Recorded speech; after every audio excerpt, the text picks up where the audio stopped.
Now they're locked in. This was the one for them to steal. To be honest with you, this was the one for them to steal. The next one, they still have a good shot at stealing it because James Harden isn't there, because Jeff Green isn't there. They could catch us, kind of flat footed. But I, I honestly, if I was betting it, I would bet on them. But if they lose tomorrow, that's it. It's there's no shot for them. And usually a playoff doesn't start until somebody loses at home. Really, game three is the one that should probably say, "Hey, you guys have no shot. You're not coming back." But just kind of reading the tea leaves and where these guys are mentally, we don't need huge games from Blake Griffin and everyone else. I promise you, Kyrie and Durant are going to give you 30 each tomorrow. So they're going to have to overcome that. We'll see if they can. Did you watch any of the games today? Like, how you got an opinion on how you feel about any of these other teams? So the only thing I was gonna say to you is I was gonna say, knowing you the way I know you, especially about the Nets, if the Nets win tomorrow, I already know you're gonna be looking at flights from LaGuardia to Atlanta for the Eastern Conference Finals. You got them If right. because I know you probably as well as I did. I was following it. I didn't watch that much of the. I watched more of the Clippers game today, but I mean, watching the Sixers lose is always fun. I mean, obviously, I don't want Embiid to be hurt, and like he still played well even with the torn meniscus, which Right. is crazy. But watching the Sixers lose is always awesome, and I love seeing Doc get out coached because that makes me happy. Um, I want to beat these old teams, these old NBA teams. And you know what? There's a part of me that's unhappy that we might be meeting the Clippers at the end because a Nets Clippers, you want to beat some of these teams that have a few championships, that have that legacy. I'm so mad that we're not gonna slap, the Lakers silly in the finals. But Utah, which one of these teams, just for prosperity, would you like to beat in the finals? Utah, the Clippers, Denver. Who am I missing? uh, you said the Suns. The Suns. Like that's gonna suck. We're not building a classically, like like we beat the Celtics. That's a great optic, right? Yeah, the Right. Bucks. The Bucks is an original team. Like hey, the Bucks, right? They won a championship with Kareem Abdul-Jabbar. Yep. That worked for me. They're a great team. If we get the Sixers next round, even though I'm rooting for Atlanta, but if we get the Sixers next round, okay, three, you know, one of the original NBA teams, we basically kill those ghosts. But if at the end it's the Clippers, I don't want to buy that DVD. I want to buy Yeah, the DVD of the Nets beating, I don't know, Utah. Okay, I'll take Utah. Utah, here's my thing. The Clippers to me, from a finals perspective, when I'm like watching the finals and I don't have a real rooting interest in it, Right. then I care about legacy. And to me, the Clippers thing would be cool because I like the Kawhi versus KD Yeah. argument. Those are good, and like any either one of them like getting a title to then like try to chase like LeBron and all that shit, even though obviously like that all those debates are kind of over anyway. But like, yeah, I mean like Nets Jazz definitely doesn't like get me amped, and and like neither If does this I team mean was whole last year, we would have played like let's say KD doesn't get injured in the finals and he comes to us semi injured, but not as injured as he ended up becoming injured, fully torn Achilles. And we could have got him in the playoffs last year. We would have won. We would have beat that Laker, AD and LeBron. We would have beat that team, wouldn't we? I I mean, hate. yeah, I can't. I mean, look, I can't stand. I mean, I vehemently root hard against LeBron. Like, I rooted for the Lakers when Kobe was there, but I still can't believe that. I mean, the Lakers went six against the Heat last year, and the Heat were not only like not a great Finals team relative to other Eastern Conference teams, but like Bam had one shoulder and Dragic couldn't play. Yeah. Like, to go six against that was pathetic. How dare he say that was the hardest? That was the hardest finals to win. Something That's I can't nonsense. put up with. The whole narrative setting shit I don't do. Put your cleavage away, LeBron. He came out with excuses and try to deflect our attention by showing gold chains resting in his man cleavage. Fuck that, LeBron. You got your ass whooped and you're old now. It's over. You're not catching Kobe. You're not catching LeBron. I mean, you're not catching Michael Jordan in championships. Lay it down. And I feel bad for you, AD. You should have found a way to get to the Nets. That's yeah. I mean, so dude, did you see anything that scared you from any of these teams? Like I'm telling you, Milwaukee is the team that scares me the most.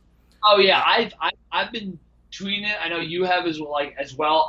I think the winner of this series, because look, if the Nets lose this series, we're gonna have to give our props to the Bucks to the point where I'm gonna absolutely think the Bucks are winning the title. So I keep saying I think the winner of the series is winning the title. I think that's it. I mean, unless God forbid Giannis gets hurt or the Nets win this series but then have another major injury or something like that. I honestly think these are the two best teams in the league right now.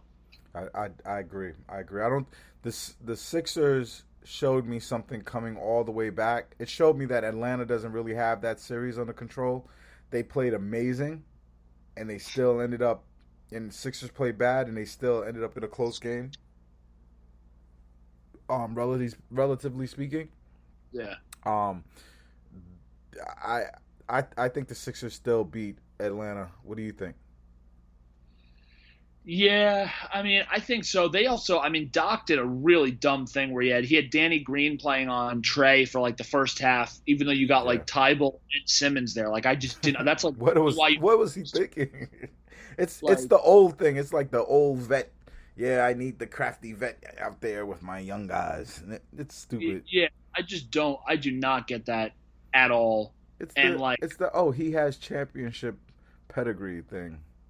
Yeah, I mean, look, Doc has had enough bad losses that Doc's getting close to erasing his 2008 title with the amount of bad losses he has. Yeah, he's had some bad playoff losses, and I also don't like the way they're using Embiid. I don't want Embiid to be hurt before we beat them. He could get hurt during the series in the last game, and he could go home hurt. But I want to send him home. I want to send Joel Embiid home, not because he's a bad guy. He's a lovable guy. I just want to increase the desperation of Eastern Conference teams. I want them to do crazy stuff so that we can have a fun summer of NBA rumors, and I want teams to ruin themselves because they went against the Nets and they were like, this team can only get better over the next year if they stay healthy. Well, you're already plotting, which I love. You're already plotting the Nets' next big three with Tatum coming. Yeah, I mean that's a few years down the road, but still, I see it. I swear, if you guys would, it was so out of everyone's mind that nobody noticed it but me. There was always too much compliments going on between KD and the Nets since 2016. And for that article to come out saying that, yeah, I really thought it was between the Nets and Golden State in 2016. I wanted to win championships, so I went there. But I thought about it for a second. It was one of the two, and that's the game. You flatter, you send roses, verbal ones, and you tamper. So. Give it another 3 years. He's going to try to break all the records and scoring titles and all NBAs and try to be MVP and all of that. But then when he turns about 26, 27, 28, he'll be a Brooklyn Net. You'll see. Honestly, I'm ready for anything. But if I do agree with you, if they can win the title this year, they're definitely. It's set in seeds because if they don't win, it's going to become such a first take story and whatever. but like if they can win this year, it will send like shockwaves. I do agree with you on that. The thing that happens, it's not somewhere in the middle. It's not if you go 7 in the finals. You have to be viewed if the Nets win a championship, players don't see it as Kyrie, KD, and Harden won the championship per se. They're saying that in that environment, guys could come together and win a championship. Players feel like that about the Lakers. Players feel like, and it's not even real with the Lakers. It's more about LeBron, but players feel like that about the Heat. If I get to the Heat, Pat Riley's gonna GM Magic our way, Svengali our way to a championship. If Sean Marks wins a chip, players will look at him as someone who could lead them to the promised land. Whether Nash is here, I don't know if he's a lifer coach. I'm shocked Jason Kidd is like such a pursuant of person who's in pursuit of being a coach and about to take another head coaching job. And took an assistant coaching job after being fired as a head coach. Like that tells you you're trying to learn the profession and you're trying to stay in it. That shocked me about Jason Kidd. But if they win the championship, my young Sam,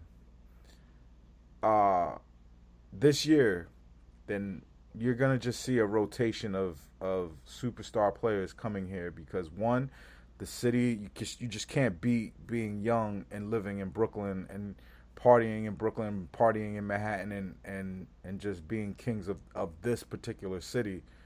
You can't beat that. And then if you can trust that an organization, the place you go to work every day, all of that is just grade A, top notch, and you know it, and players tell you it, and other players tell, like Alize Johnson is on the phone right now with other NBA players, like, boy, like they got masseuses that just come out of closets out of nowhere. It's the greatest thing to play in Brooklyn, and that's really what it's like. And so I think we're gonna become a factory if we just got to win this year. Are we still winning this year, Sam? I still feel okay. I thought getting that game 1 win meant a lot. It meant everything. It meant everything. Minutes till tomorrow because I think as we and you like if they lose tomorrow then it's like all right we're playing a best of 5. You got to win 3. Like when is Harden coming back? When's Jeff Green coming back? Like what's the deal? But you win tomorrow, you're getting a lot of breathing room. Like absolutely. They win tomorrow, it's over. That's why I kind of don't think they're gonna win tomorrow. But even if they lose tomorrow, I'm not worried. We have a lot of firepower to come back. The fact that we won without Harden and without Jeff Green, who's super valuable to us. Something special's happening with us, man. That I felt magic at in the building the other night. You didn't feel the magic, Sam? No, I honestly, I'm trying. There was one moment, I forgot what it was. It might have been.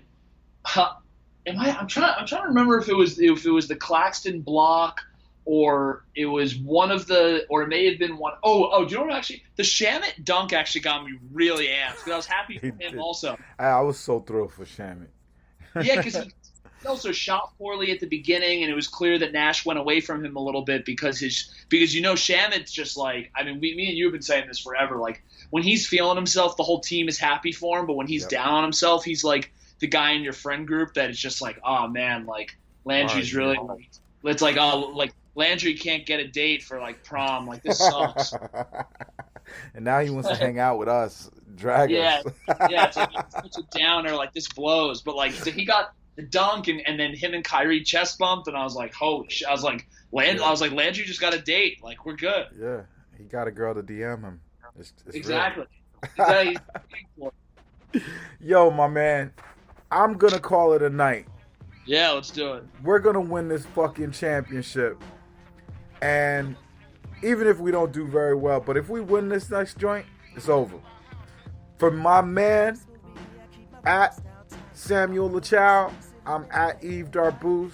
We are the front office.